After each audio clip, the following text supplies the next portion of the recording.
쫓겨났습니다. 4년을 섬겼건만 아이를 낳지 못했다는 이유 하나로 하룻밤 사이에 버림받았습니다. 갈 곳이 없었습니다. 친정도, 기댈 곳도, 아무것도. 그때 그 나무를 만났습니다. 소방 맞은 며느리 이야기 지금 시작합니다. 경상도 안동 땅 첩첩이 이어진 산줄기 아래 조그마한 마을이 있었으니 사람들은 그곳을 버드네라 불렀다. 마을 어귀에 늙은 버드나무 한 그루가 서 있어 붙은 이름이었는데 그 나무가 얼마나 오래되었는지는 마을에서 가장 나이 든 어른도 알지 못하였다. 다만 그 버드나무 아래서 처녀적에 놀았다는 할머니들의 할머니들도 이미 저 세상 사람이 되었으니 나무의 나이는 짐작조차 어려운 일이었다. 그 버드네 마을 끝자락 산기슭에 기대어 선 낡은 초가집 한 채가 있었다. 지붕의 이형은 군데군데 뜯겨 비가 오면 안으로 물이 새었고 흙벽은 갈라진 틈 사이로 겨울바람이 드나들었다. 그러나 그 집 마당만은 언제나 깨끗이 쓸려 있었고 담장 아래 심어진 채송화는 여름이면 붉고 노란 꽃을 피워 초라한 집의 작은 빛깔을 더하였다. 그 집에 사는 이는 순이라 불리는 젊은 안악이었다. 순이가 이 집에 시집 온 것은 16 되던 해였다. 같은 마을 농군 돌쇠에게 시집을 갔는데 돌쇠는 비록 가난하였으나 성품이 어질고 부지런하여 순이의 부모도 흔쾌히 허락한 혼사였다. 혼례를 치른 날 순이는 새빨간 연지를 찍은 볼로 낯을 붉히며 생각하였다. 비록 살림이 구차하나 이 사람과 함께라면 굶어도 웃으며 살 수 있으리라고. 그러나 세상일이란 것이 어찌 사람의 뜻대로만 되겠는가. 혼이 난 지 4년이 지나도록 순이의 배는 불러오지 않았다. 시어머니는 처음에는 걱정스러운 눈으로 며느리를 바라보더니 차츰 그 눈빛이 원망으로 바뀌어 갔다. 아들이 하나뿐인 집안에 대를 이을 손자가 없다는 것은 시어머니에게 하늘이 무너지는 것과 다름없는 일이었다. 그 많은 처자 중에 하필 저런 년을 데려왔단 말이냐. 시어머니는 순이가 듣건 말건 대놓고 한탄하였다. 돌쇠는 난처한 얼굴로 어머니와 아내 사이에서 전전긍긍할 뿐이었다. 그는 순이에게 함부로 대하지는 않았으나 어머니의 말을 거스를 만큼 강단이 있지도 못하였다. 어머니 말씀이 그르지 않아. 집안의 대가 끊기면 조상님들 뵐 낯이 없으니. 어느 날 저녁 돌쇠가 힘없이 내뱉은 말에 순이는 숟가락을 든 채로 얼어붙었다. 무슨 말이 더 나올지 알 것 같아 숨이 멎는 듯하였다. 당신한테 잘못한 건 없지만 어머니가 새 식구를 드리라 하시네. 그것이 소박이었다. 내쫓기는 것은 아니었다. 그저 본처의 자리에서 물러나 아랫방에 거처하며 새로 들어올 여자에게 안방을 내어주라는 것이었다. 법도로 따지자면 칠거지약에 해당하는 무자, 즉 아들을 낳지 못한 죄로 쫓겨나도 할 말이 없는 처지였으니 집 안에 두어준다는 것만도 은혜로 여기라는 시어머니의 말이 틀린 것도 아니었다. 그러나 순이는 고개를 저었다. 그리 사느니 차라리 나가겠습니다. 시어머니는 코웃음을 쳤다. 갈 데가 있느냐? 친정도 망한 년이. 그러하였다. 시집 온 이듬해 순이의 친정아버지가 병으로 세상을 떴고 홀로 남은 어머니마저 2년 전 뒤를 따랐다. 오라비도 없는 외동딸이었으니 돌아갈 곳이 없었다. 그러나 순이는 차마 새 여자의 눈치를 보며 밥을 얻어먹고 살 수는 없었다. 없더라도 나가겠습니다. 여태 받들어 모시지 못한 죄 용서해 주십시오. 순이는 시어머니께 큰 절을 올렸다. 그리고 돌쇠에게도 절을 하였다. 부디 건강히 사시고 대이으시기를 빌겠습니다. 돌쇠는 고개를 숙인 채 아무 말이 없었다. 미안하다는 말 한마디 없었다. 순이는 그 모습을 보며 생각하였다. 이 사람도 참 불쌍한 사람이라고. 어미의 말이라면 무엇이든 따르면서 제 마음 한 번 제대로 내보이지 못하는 것이 가엾기도 하고 답답하기도 하였다. 순이가 그 집을 나온 것은 늦가을이었다. 떨어지는 낙엽이 나뒹구는 길을 걸으며 순이는 생각하였다. 갈 곳이 없다. 아는 이도 없다. 가진 것이라고는 입고 있는 옷과 조그만 보따리 하나뿐이다. 그런데도 이상하게 마음이 개운하였다. 무거운 짐을 내려놓은 것 같았다. 그렇게 정처 없이 걷던 순이가 당도한 곳이 바로 버드네 마을이었다. 마을 어귀에 커다란 버드나무를 보는 순간 순이의 발길이 저절로 멈추었다. 그 나무가 마치 고개를 숙여 자신을 맞이하는 것 같았다. 가지가 바람에 흔들리는 것이 어서 오라고 손짓하는 것만 같았다. 어디서 온 사람이요?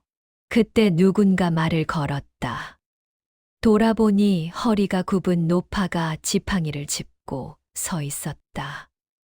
예, 저는 순이가 머뭇거리자 노파가 힐끗 위아래를 훑어보았다.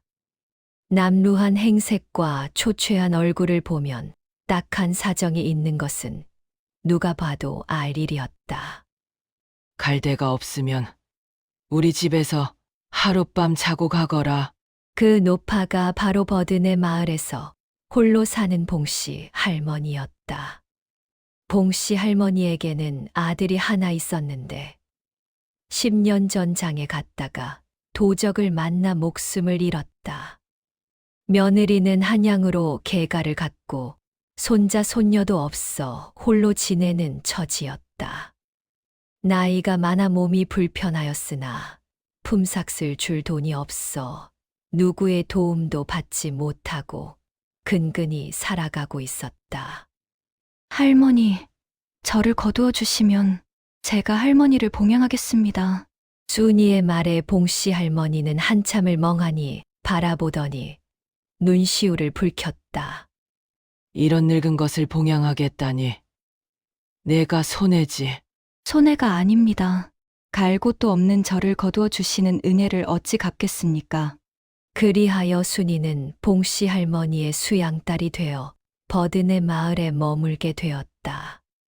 순이는 부지런하였다. 해가 뜨기 전에 일어나 마당을 쓸고 밥을 짓고 빨래를 하고 할머니의 등을 밀어드렸다. 낮에는 품을 팔러 나갔다. 남의 집 김매기 빨래, 바느질, 닥치는 대로 하였다. 저녁이면 지친 몸을 이끌고 돌아와 할머니와 함께 저녁을 먹었다. 순아, 너무 무리하지 마라. 젊어도 몸이 상하면 두고두고 아픈 법이다. 괜찮습니다, 어머니. 순이는 봉씨 할머니를 어머니라 불렀다. 처음에는 쑥스러워 할머니라 불렀으나 할머니가 먼저 딸이라 불러주니 순이도 자연스레 어머니라 부르게 되었다. 세월이 흘러 3년이 지났다. 순이의 정성스러운 보살핌에 봉씨 할머니의 건강도 나아져 지팡이 없이도 마당을 거닐 수 있게 되었다. 순이도 품팔이로 제법 푼푼이 모아 이영도 새로 얹고 벽도 고쳤다. 비록 가난하였으나 두 모녀는 행복하였다. 그런데 그 무렵 마을에 큰 흉년이 들었다. 봄부터 비가 오지 않아 논바닥이 쩍쩍 갈라지더니 여름에는 메뚜기, 때가 들이닥쳐 남은 곡식마저 쓸어갔다. 가을이 되어도 거둘 것이 없었다. 마을 사람들은 굶주림에 시달렸고 집집마다 곡소리가 끊이지 않았다. 순이네도 사정은 마찬가지였다. 모아둔 양식도 바닥이 나고 품팔이를 하려 해도 남의 집에서도 먹을 것이 없으니 품삯을 줄 수가 없었다. 순아, 나는 괜찮으니 너라도 먹거라. 봉씨 할머니가 자신의 밥그릇을 순이에게 밀었다. 어머니, 무슨 말씀을? 어머니가 드셔야지요. 이 늙은 것이 먹어서 무얼 하겠느냐. 너는 젊은이 먹어야 일도 할 게 아니냐. 순이는 고개를 저었다. 차마 어머니의 밥을 빼앗아 먹을 수는 없었다. 며칠이 지났다. 양식이 완전히 떨어졌다. 순이는 산에 올라 칡뿌리를 캐고 도토리를 주었다. 그것마저 떨어지면 나무 껍질이라도 벗겨 먹어야 할 판이었다. 그날도 순이는 산에서 칡을 캐다가 발을 헛디뎌 굴러 떨어졌다. 다행히 크게 다치지는 않았으나 주저앉은 자리에서 한참을 일어나지 못하였다. 이러다 정말 굶어 죽겠구나. 하늘이 원망스럽지 않다면 거짓말이었다. 무슨 죄를 지었기에 이토록 고생인지, 전생에 큰 업보라도 있는지 묻고 싶었다. 그러나 순이는 고개를 저었다. 원망한들 달라지는 것은 없었다. 일어나야 했다. 어머니가 기다리고 있었다. 그때였다. 어디선가 울음소리가 들렸다. 순이는 귀를 기울였다. 아이 울음소리 같았다. 이 깊은 산중의 아이라니 순이는 이상히 여기며 소리 나는 쪽으로 걸음을 옮겼다. 산 모퉁이를 돌아가니 바위 틈에 무언가 웅크리고 있었다. 가까이 다가가 보니 그것은 어린 여자아이였다. 4~6살쯤 되어 보이는 아이가 다 해진 옷을 입고 떨고 있었다. 아가, 여기서 뭘 하고 있느냐? 순이가 물었으나 아이는 대답 없이 울기만 하였다. 순이는 아이를 안아 올렸다. 깡말라 뼈밖에 없었다. 어디선가 버림받은 아이인 것이 틀림없었다. 흉년에 입이 줄어야 하니 어린 자식을 산에 버리는 일이 덜어 있다는 이야기를 들은 적이 있었다. 불쌍한 거. 순이는 아이를 업고 산을 내려왔다. 먹을 것이 없어 죽게 생긴 판에 입 하나를 더 데려온 것이었다. 어리석은 짓이라면 어리석은 짓이었다. 그러나 두고 올 수는 없었다. 저 아이가 굶어 죽는 꼴을 보고 어찌 모른 척 하겠는가. 집에 돌아오니 봉씨 할머니가 기다리고 있었다. 순아, 그 아이는 누구냐? 산에서 주워왔습니다. 순이가 사정을 말하니 봉씨 할머니는 탄식을 하였다. 어허, 이 흉년에 버려지는 아이가 한둘이 아니렸다. 그래, 잘 데려왔다. 우리도 죽을 판이지만 셋이 죽으나 둘이 죽으나 매한가지지. 봉씨 할머니는 순이를 탓하지 않았다. 오히려 아이를 받아 안으며 등을 토닥였다. 아가, 울지 마라. 이제 괜찮다. 그 아이가 바로 나중에 분이라 불리게 되는 아이였다.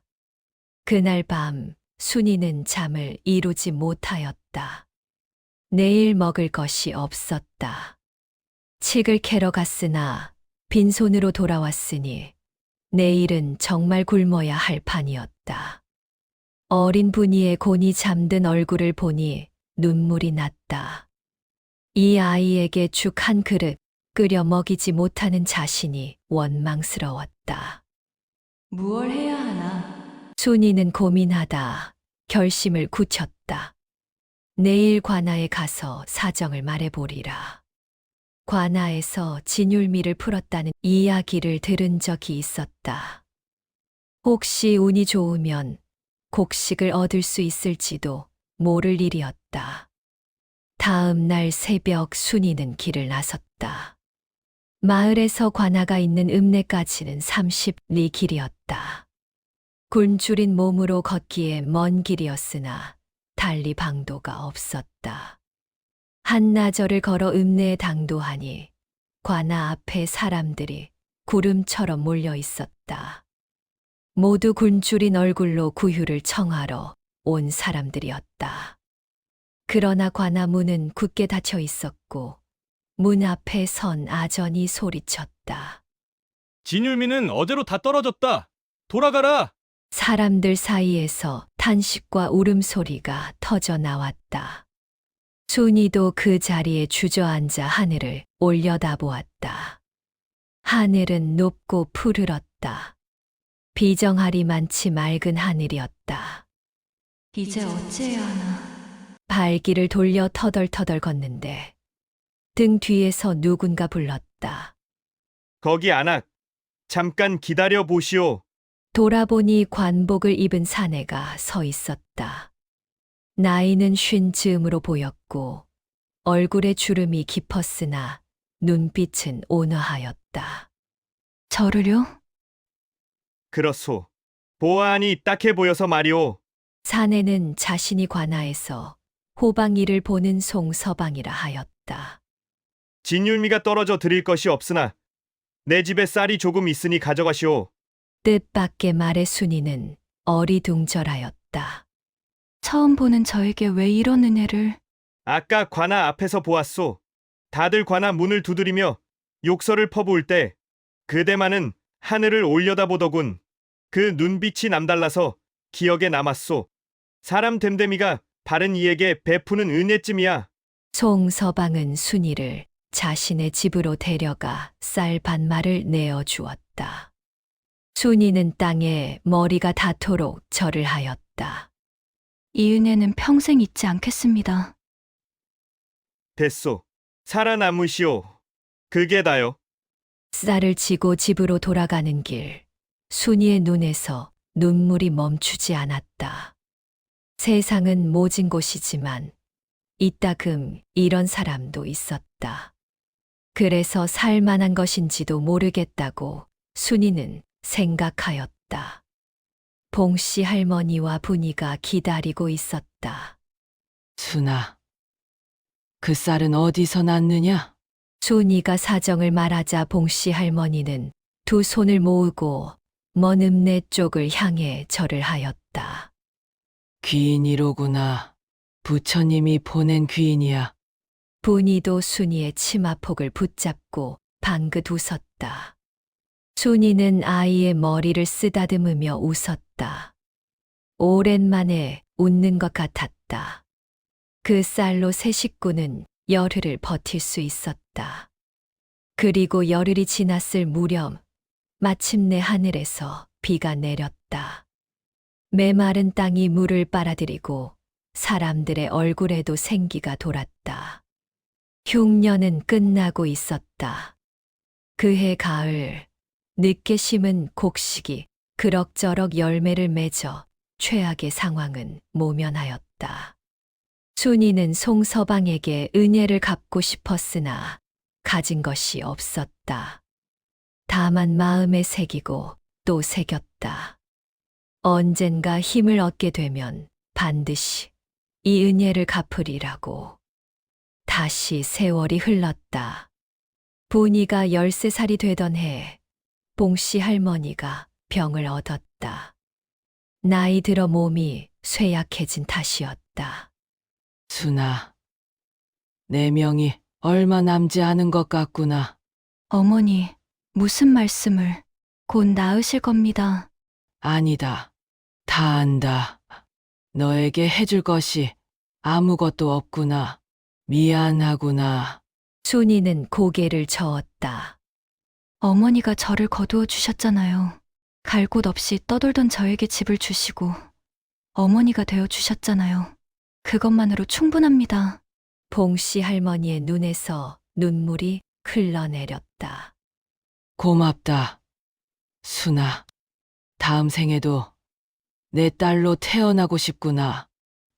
어머니, 봉씨 할머니는 순이의 손을 꼭 잡고 눈을 감았다. 그리고 다시 뜨지 않았다.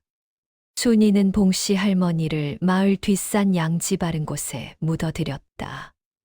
문희와 함께 무덤 앞에 앉아 한참을 울었다. 엄마, 분이가 순이를 불렀다. 언젠가부터 분이는 순이를 엄마라고 불렀다. 할머니 돌아가셨으니까 이제 우리 둘뿐이야? 그래, 우리 둘뿐이구나. 무섭지 않아? 순이는 분이의 어깨를 감싸 안았다. 무섭지 않단다. 너만 있으면 엄마는 무섭지 않아. 그것은 거짓말이 아니었다. 순이는 생각하였다. 지킬 것이 있으면 사람은 강해진다고. 분이를 지켜야 했다. 이 아이를 무사히 키워내야 했다.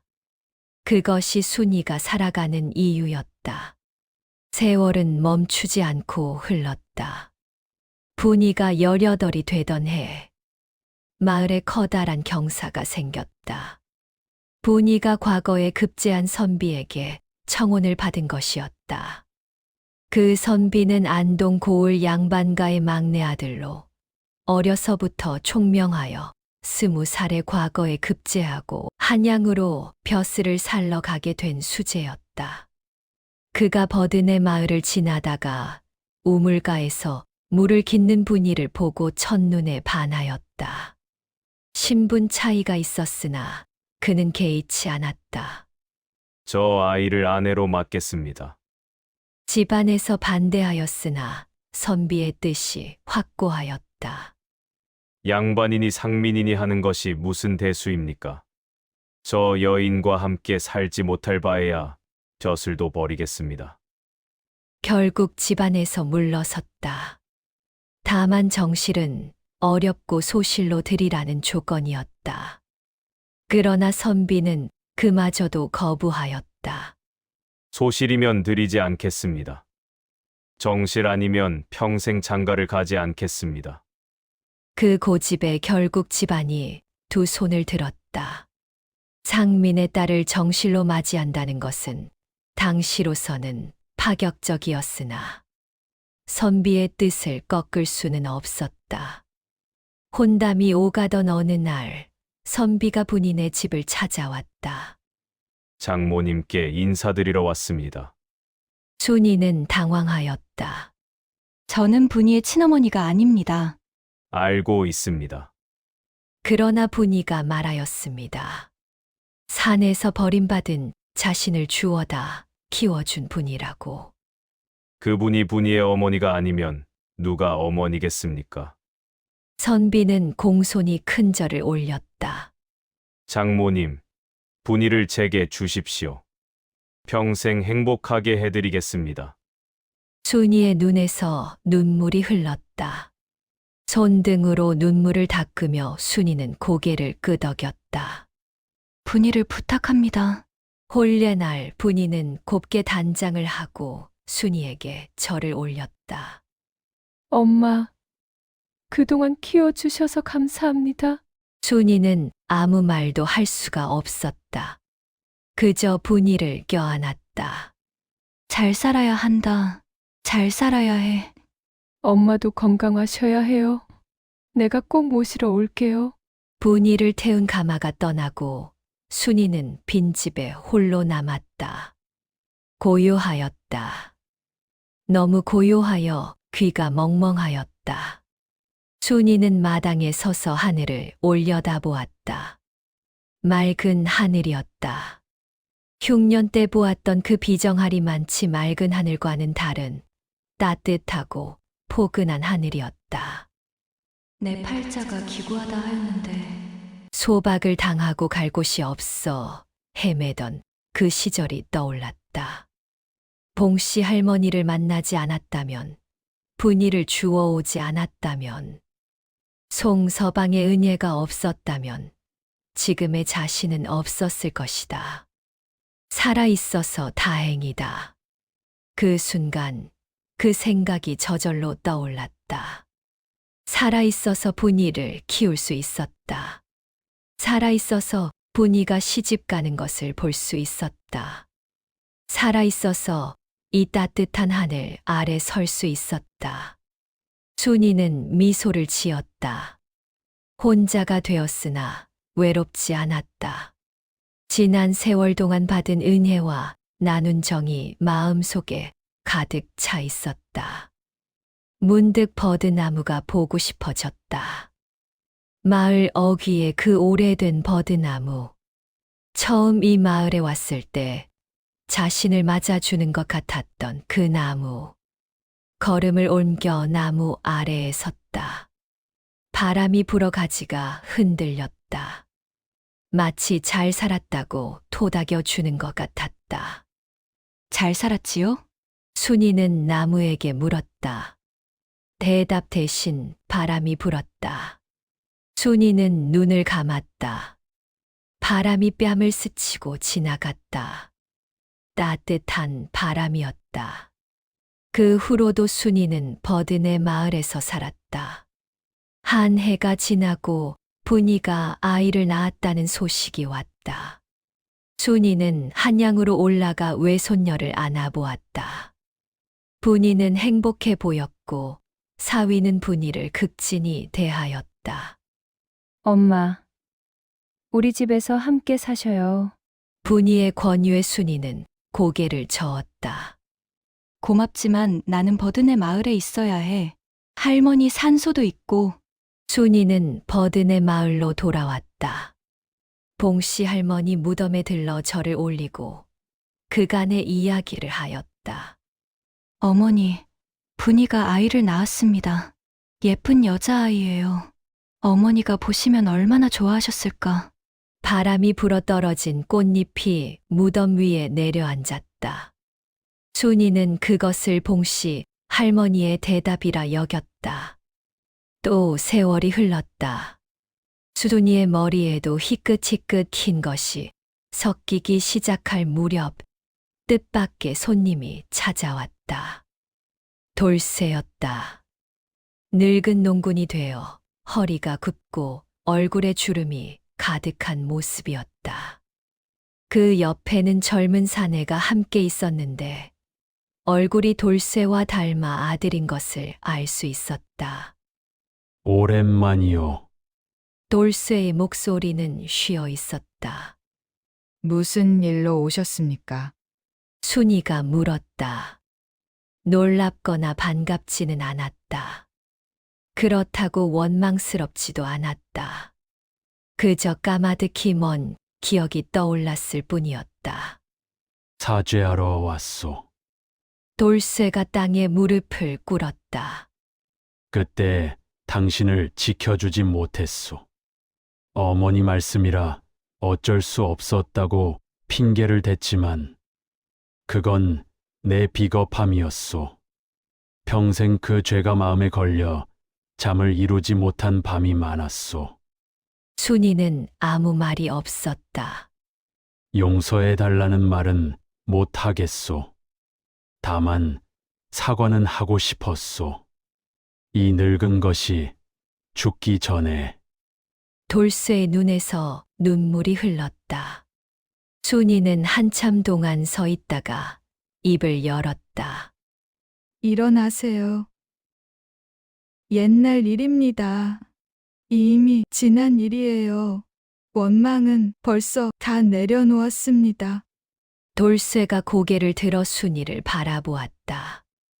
그렇게 말씀해 주시니 고맙소. 정말로. 당신도 편히 사세요. 아드님이 있으시니 노후는 걱정 없겠습니다. 순이는 담담하게 말하였다. 돌쇠가 돌아가고 순이는 다시 혼자가 되었다. 마당에 서서 하늘을 올려다보았다. 해가 지고 있었다. 노을이 붉게 타오르다 서서히 어둠에 잠겼다. 순이는 생각하였다. 원망은 언제 내려놓았을까? 아마 분이를 키우면서였을 것이다. 버림받은 아이가 자신의 품에서 웃는 것을 보며 봉씨 할머니가 베푼 은혜를 떠올리며 송서방이 건넨 쌀 반마를 기억하며 어느 순간 원망이 눈 녹듯 사라져 버렸다. 사랑은 받은 만큼 주고 준 만큼 받는 것인지도 모르겠다. 순이는 미소를 지었다. 내일은 분이네 집에 편지를 써야겠다고 생각하였다. 외손녀가 글을 배우기 시작했다고 하니 재미난 이야기를 적어 보내야겠다고. 그리고 모레는 봉씨 할머니 산소에 올라가 풀을 뽑아야겠다고. 할 일이 있었다. 기다리는 사람이 있었다. 그것만으로 충분하였다. 순이는 집 안으로 들어가 호롱불을 켰다. 따뜻한 불빛이 방 안을 채웠다. 밖에서는 바람이 불어 버드나무 가지가 흔들리는 소리가 들렸다. 마치 누군가 노래를 부르는 것 같았다. 순이는 눈을 감았다. 오늘 하루도 무사히 지나갔다. 내일도 무사히 지나갈 것이다. 그렇게 하루하루가 쌓여 한 생이 되는 것이다. 순이의 입가에 미소가 번졌다. 순이가 버드네 마을에 뿌리를 내린 지 어느덧 40년이 흘렀다. 머리는 온통 하얗게 새었고 얼굴에는 세월의 주름이 깊이 패였으나 눈빛만은 여전히 맑고 고요하였다. 마을 사람들은 순이를 버드네 할머니라 불렀고 아이들은 이야기 할머니라 불렀다. 순이가 들려주는 옛 이야기를 듣기 위해 마을 아이들이 초가집 마당에 모여드는 것이 어느새 버드네 마을의 풍경이 되었다. 그해 가을이었다. 유난히 단풍이 고운 해였다. 산은 온통 붉고 노란 비단을 두른 듯하였고 버드나무의 잎도 연노랑으로 물들어 바람에 흩날렸다. 순이는 아침 일찍 일어나 마당을 쓸었다. 평생을 그리하였듯이 빗자루질을 하다 말고 문득 하늘을 올려다보았다. 높고 푸른 하늘이었다. 구름 한 점 없이 맑은 가을 하늘. 좋은 날이구나. 순이는 미소를 지었다. 아침을 먹고 나서 순이는 보따리 하나를 챙겼다. 송편 몇 개와 약과 그리고 국화꽃 한 다발. 오늘은 봉씨 할머니 기일이었다. 지팡이를 짚고 천천히 뒷산을 올랐다. 예전 같으면 훌쩍 오르던 길이 이제는 쉬엄쉬엄 가야 했다. 그러나 서두를 것도 없었다. 시간은 넉넉하였다. 봉씨 할머니의 산소는 양지 바른 곳에 자리하고 있었다. 옆에는 작은 비석 하나가 서 있었는데 분이가 시집간 후 세워준 것이었다. 수양모 봉씨지 묘라 적혀 있었다. 순이는 무덤 앞에 자리를 잡고 앉았다. 꽃을 올리고 송편을 놓고 술잔을 따랐다. 어머니, 저 왔습니다. 바람이 불어 국화꽃이 흔들렸다. 분이가 편지를 보내왔어요. 외손녀가 혼사를 치렀답니다. 어무이 증손녀뻘 되는 아이가 시집을 갔으니 이제 사대가 이어진 셈이지요. 순이는 웃었다. 고손녀가 태어나면 제가 직접 보러 갈 수 있을지 모르겠습니다. 이 늙은 것이 한양까지 가는 길이 점점 멀게 느껴지니 바람이 다시 불었다. 나무잎이 무덤 위로 떨어져 내렸다. 어머니, 저 잘 살았지요. 순이는 물었다. 대답이 없을 것을 알면서도 물었다. 소방 맞고 쫓겨나던 그날, 하늘이 무너지는 것 같았습니다. 갈 곳도 없고, 기댈 곳도 없고, 살아서 뭘 하나 싶었습니다. 눈가에 눈물이 맺혔다. 그런데 어머니를 만났습니다. 아무것도 없는 저를 거두어 주시고 딸이라 불러 주셨습니다. 그때 처음 알았습니다. 세상이 등을 돌려도 손 내밀어 주는 사람이 있으면 살 수 있다는 걸. 순이는 소매로 눈물을 닦았다. 분이도 그랬습니다.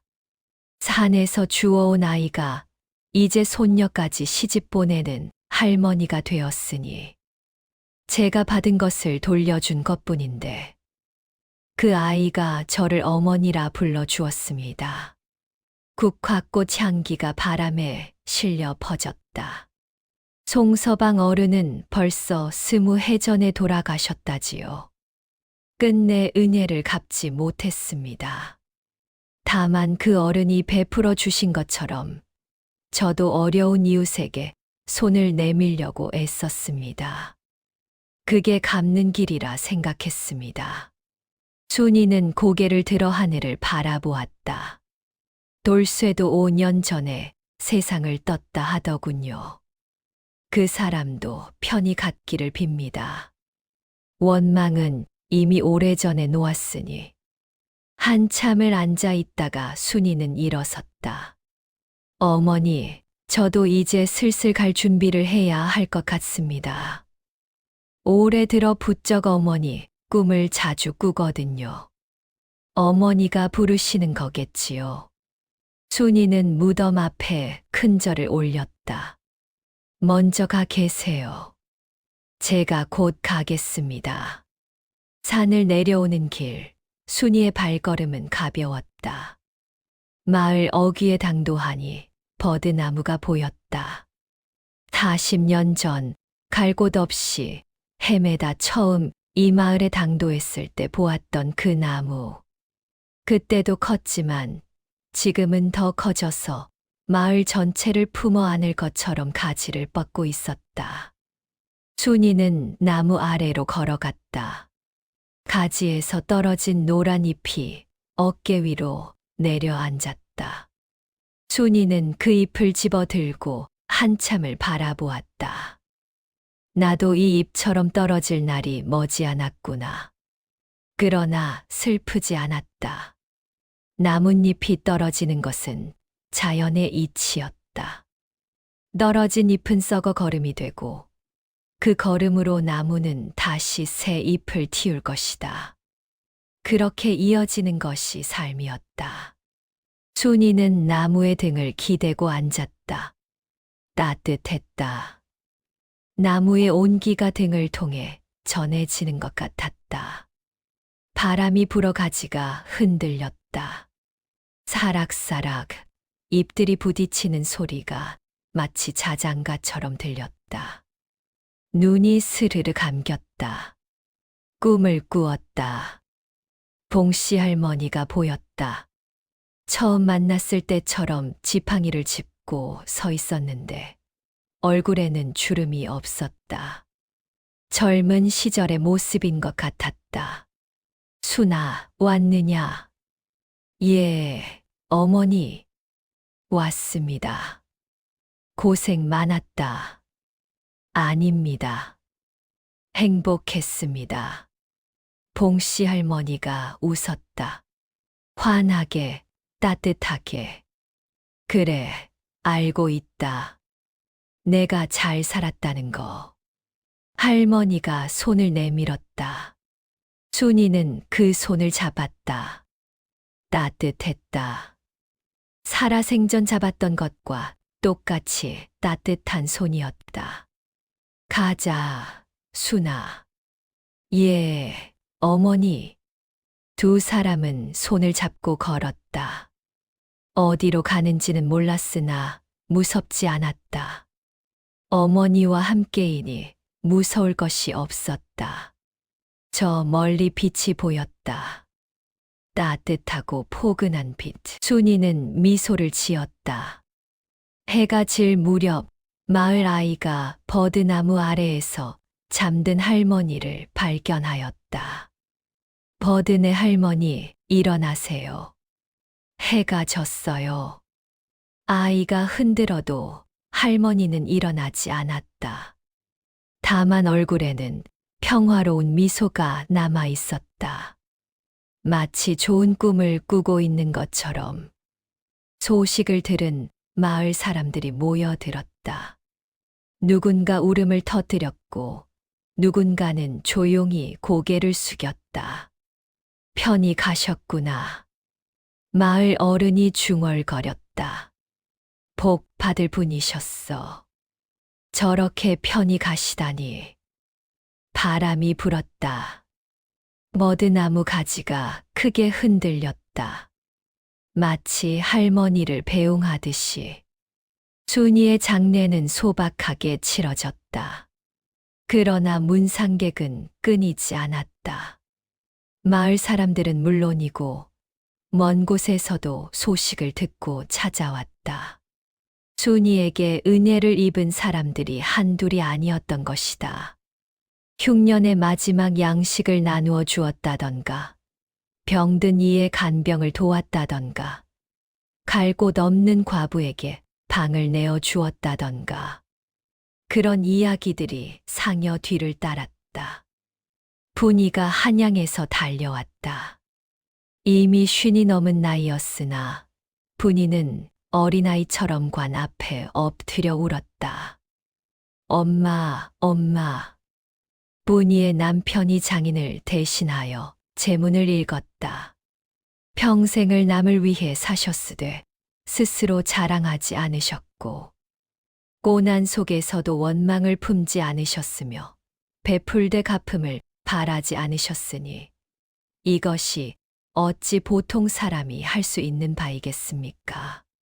상여가 마을을 떠날 때 버드나무 아래를 지나갔다. 그 순간 바람 한 점 없던 날씨에 갑자기 바람이 불어 버드나무 가지가 크게 휘었다. 마치 고개 숙여 절을 하는 것처럼. 사람들은 그것을 보고 말하였다. 나무가 할머니를 배웅하는구나. 순이는 봉씨 할머니 곁에 묻혔다. 분이가 비석을 세웠다.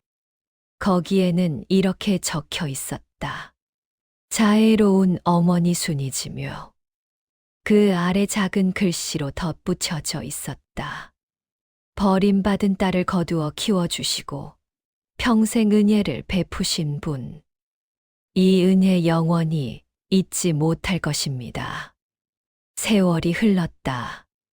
순이가 살던 초가집은 허물어져 졌으나 버드나무는 여전히 마을 어귀에 서 있었다. 마을 사람들은 그 나무를 할머니 나무라 불렀다. 버드네 할머니가 마지막으로 잠든 곳이라 하여. 나무 아래에는 작은 돌 하나가 놓여 있었다. 누군가 새겨놓은 글귀가 있었다. 받은 은혜는 물처럼 흘려보내고 베푼 은혜는 바람처럼 잊어라. 순이가 생전에 자주 하던 말이었다고 한다. 봄이 오면 버드나무에 새 잎이 돋는다. 여름이면 푸른 가지가 바람에 흔들린다. 가을이면 노란 잎이 비처럼 떨어진다. 겨울이면 앙상한 가지가 눈을 맞는다. 그리고 다시 봄이 온다. 나무는 묵묵히 서서 마을을 지킨다. 오가는 사람들을 맞이하고 배웅한다. 지친 나그네에게 그늘을 내어주고 슬픈 이에게 위로가 되어준다. 마치 그 아래 잠든 할머니가 그러하듯이. 어느 해 봄날이었다. 갈 곳 없이 헤매던 젊은 여인이 버드네 마을에 당도하였다.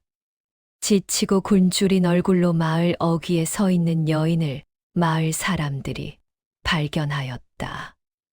어디서 온 사람이요? 저는 여인이 머뭇거리는데 바람이 불어 버드나무 가지가 흔들렸다. 마치 어서 오라고 손짓하는 것처럼 마을 아낙 하나가 다가와 말하였다. 갈 데가 없으면 우리 집에서 하룻밤 자고 가시오.